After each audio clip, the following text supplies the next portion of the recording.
Good morning. I'm Carlton Sharp, pastor of Faith Christian Center Church, right here in Beaumont, Texas. And we're here on what's happening in our neighborhood. And today we have our special guest, Officer Tim Ocnaschek of the Emergency Management Service. Tim, welcome to our broadcast. Thank you for having me. I appreciate it. Hey, tell us a little bit about what you do. I'm a captain in the police department. I'm in charge of the administrative division, and I'm also the emergency management coordinator for the city of Beaumont. So what does the Emergency Management Service do for our community? We coordinate within both the city and areas around the city and regionally to make sure that we have disaster plans and that we can respond to both big events, major emergencies, and that we're, the big goals, protecting life, property, and just keeping things as safe as possible. Planning's a big piece of it, and in that role, it's under the directive of the mayor, the chief elected official for the city. Okay. Now, Tim, we're days away from what hurricane season is. Yes, sir. And we haven't had a hurricane in, probably 9, almost 10 years.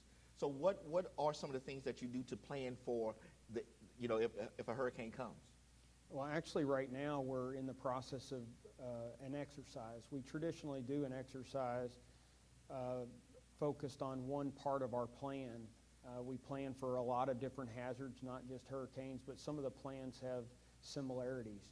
And as you say, hurricane season is about to start, June 1st through November 30. And within the exercise, we plan on everything from approaching in, making sure that we have the right equipment to handle it, to the people know what jobs they're going to perform. Sometimes the functions are slightly different than their normal day-to-day jobs. We also try to make sure that we have shelter plans and that we know how to evacuate our citizens, that we have registry. Some people need help getting out of town, whether it's for a ride or maybe they can't even get out of their house, they're bedbound or so forth.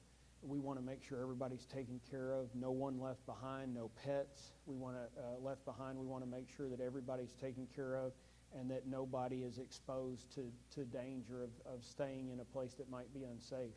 And this is a hurricane-focused conversation. I understand we do shelter in places sometimes for hazmats, but in an evacuation point, we're really concerned about making sure that everybody gets out of the way of danger.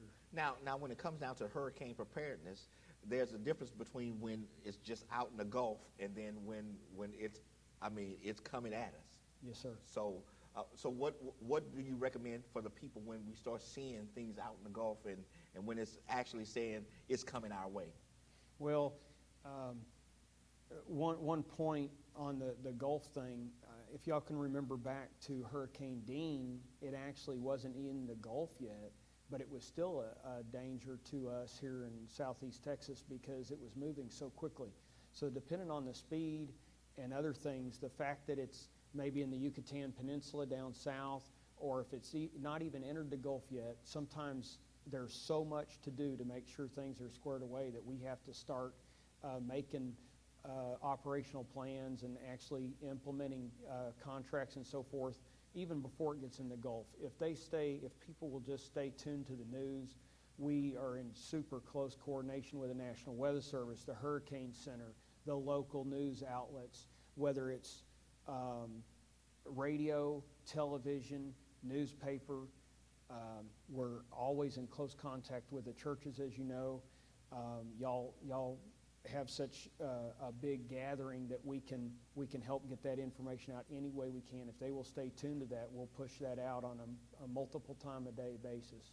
Now, there are some things that you ask the citizens of our city and our county to do to prepare for an event like this. So what are some of the things that they need to prepare with and have available? Okay, with respect to that, and I got a couple notes here. I'm going to try to, if you don't mind me looking at this. Uh-huh. I want to make sure I cover several key points. One key point is to have a plan. Just because the city has a plan, that doesn't take care of you personally. That's we want good. you to have a family plan. That's good. Make sure you got your affairs in order. Anybody that's been through this issue, like we all have, Yeah. several times, and like you say, it's been 10 years, but we had a big hit of them before that, is, make sure your insurance is taken care of and you got the proper insurance, flood plans, that you have a go kit. You can go to the FEMA.gov website. You can go to our city website. We have a city website that has direct links to a number of things, including training on how to prepare for hurricanes and a bunch of other things. Things like how to build a go kit. What should be in that go kit? That's good. Having a NOAA weather radio. Where can you get things like that? If you want a presentation to your whatever forum that you have, whether it's a church or a business or just some other agency or organization, we will be glad to come do briefings and make sure that we give you a one-on-one look. If you don't have a ride out of town, we want to make sure that you're taken care of. But the most important is those people that can't even get out of bed. Take care of your neighbors. Don't make them stay in a public shelter. But if they have to stay in a public shelter, let them know to call 211. That's a state information center. And there's a transportation assistance registry. And 211 provides the avenue to get your name on a list. And no matter where you are, and your ministry may be wider than just the city limits of Beaumont. No matter where they live in Texas, if they call 211, they will, that information will come to the appropriate city, the jurisdiction where they live, and we'll make sure that we coordinate with them and have a plan in order. So the people, like, for instance, June is coming up. Yes, so sir. they could call now to 211 and Yes, get sir. on the list Anytime. at any time. Anytime. And if they move, they need to call and update their information. Okay. One of the other things that you recommend, especially in the hurricane mindset, is that you have food, fuel, and the plan is very important. Yes. Because I remember when Ike and Rita and all those came in, it was like chaos everywhere. Exactly. The roads were packed, and you couldn't get out. Fuel was limited. The stores run out of groceries. Two things I'd like to point out if I could. One thing, you talked about fuel. The state has implemented, and if you remember the difference between even Gustav and Ike, the evacuation process, the state has implemented a fuel surge plan. So what's going to happen now, and it was very successful in Ike, is that we will work with the state to surge. Basically, the average gas station doesn't keep their tank full of gas. Mm-hmm. So when everybody tries to evacuate at the same time, they drain those gas stations very quickly. So what our plan working with the state is to make sure that certain stations along the transportation route, the evacuation route, have plenty of fuel in them and they're constantly serviced. So hopefully that will help. Secondly, register for emergency notifications. Don't just depend on the news. We have access to landline information, but so often now people don't. Yeah. They don't use a home phone. No. They live off a cell phone. Right. Their whole world. Even if you have an office phone, are you necessarily in your office every minute of the day? So almost everybody has a cell phone. That registration has to be voluntary. The city has a 311, a city information, not 211. That's for evacuation assistance.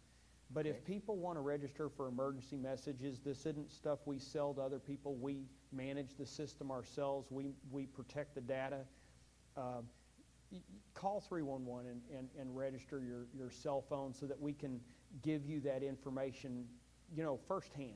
Right. And you'll keep up with the true news, what's going on, and not hearsay, not third hand. We also keep a social media updates through the police department Facebook page and Twitter. So again, you can get registry through the city website, but we just urge everybody to register. You can do that all year, not just in hurricane season preparation, but all year. If we could have help getting that done, we would really appreciate it. So really, everybody who's watching today, needs to register with 311 to get automatic information. For emergencies only. For emergencies only. Yes, sir. Right. And that way, if something happens, you're not dependent upon the news, you get it right there on your cell phone. And like you said, all of us have cell phones. Right. And to be able to get that information quickly so that you can make the necessary decision for your family is very important. Yes, sir. And if you're, social media is just really out there, but if you're hearing something, that doesn't necessarily make it true. So look at the Beaumont Police Department Facebook or the Beaumont Police Department Twitter. Their social media, they do a real good job of keeping up with that and making sure that facts and accurate information is pushed out. Okay, so what's the difference between the voluntary evacuations and mandatory evacuation? Okay, I'm glad you asked that. You pointed out how busy it was in Ike, and you've been through a number of these. You know that as the closer you get to the time the storm's supposed to hit, the busier the roads get. Voluntary gives people a chance to get out ahead of the wave, the rush hour, so to speak. Yes. So take advantage of that. If it may serve as a vacation and so forth to, have a prepared plan to say, hey, if something comes here, I'm going to go to San Antonio or Dallas or I'm going to see my family in Shreveport or something. But it gives you a chance to get out ahead of the rush. It really does. Now, one of the concerns that people have when it comes down to either voluntary or mandatory evacuations is the safety of our property. I recall back when Ike hit, my home was broken into. We had evacuated, came back and found, that it was, people had broke in. Right. You guys are here all the time. Yes. I mean, the police force, all the emergency personnel, you're here, to help in that situation. Yes, sir. Mine is unfortunate, but you're still here to protect, our property. Yes. What we do, the police department implements an emergency operation plan just like your business or your church and so forth does. So what we do is we actually surge. We take everybody in the police department, doesn't matter what division they're assigned to, and we assign them to certain jobs. We have some in emergency management. We have some that take care of logistical needs, but the majority of the officers are placed on patrol. And so we may have 100 officers working the street at a time, probably more than 100, but I would just say, to give you an estimate, 100 people are working every shift, and that hopefully will mitigate those criminals and the people that just you can't keep their hands to themselves, right. And they're going to try to take advantage of you. Now, okay, so if there is a mandatory evacuation call, you just don't allow people to come back in. What's the reentry procedure to get back in once there's a mandatory and something happens? Great question. Our goal, and you probably saw it in Ike and Gustav, is to get people back as quickly as possible. But there's several things that we have to do to make sure that the city infrastructure is sufficient to take care of those people. If you remember back to Rita, it's a day or two ago, but in Rita, we did not have as much infrastructure, backup infrastructure as we do today. As you know, you can look around from a grocery store to a pharmacy to water treatment facilities to city facilities. Everybody now has generators. How many people had them back in Rita? So what our goal is to do a quick check if something hits. Let us do a quick check, make sure that the infrastructure will support. Can you flush your toilet? If we don't have water pressure, that's not going to do you any good. If we don't have hospitals, what if you get hurt? So our goal is to check the city infrastructure, make sure it's sufficient to take care of the population, and immediately open the streets and get them back. Sometimes you have a Gustav where the storm came within 30 miles of Beaumont. We were very fortunate that it wasn't 30 miles to the west. But, yes, it's inconvenience for people to have to get out of town, but also they were safe. And that's our primary goal. So if something like that happens, we know that a storm didn't hit, we are going to immediately open the streets and we're going to get people back immediately. And by being connected to the 311, is that a way that you alert people to we're back open? We that's a great point. If you're out of town You're not going to be at your home phone. You're not going to be at your office phone. So again, you will get firsthand information if you're registered for emergency notifications. Now, we will post it to every media news outlet. The places where we send people to shelter, we will post it to them. But if you want firsthand information, being registered for emergency notifications is the fastest and easiest way to get that information. Well, listen, I want to thank Tim for coming and sharing this information with us to be prepared just in case something should happen. Now, of course, we use the illustration today about hurricanes because the season is coming up.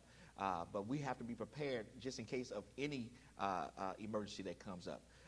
311 is so important to getting proper information from our local officials to inform us on what the dangers are, all the information that we need in order to make the proper decisions. So I encourage you, go ahead and register with 311 with our local community. That way you can get the information. So I want to thank you for joining us today on what's happening in our neighborhood, and we will see you next time on our broadcast.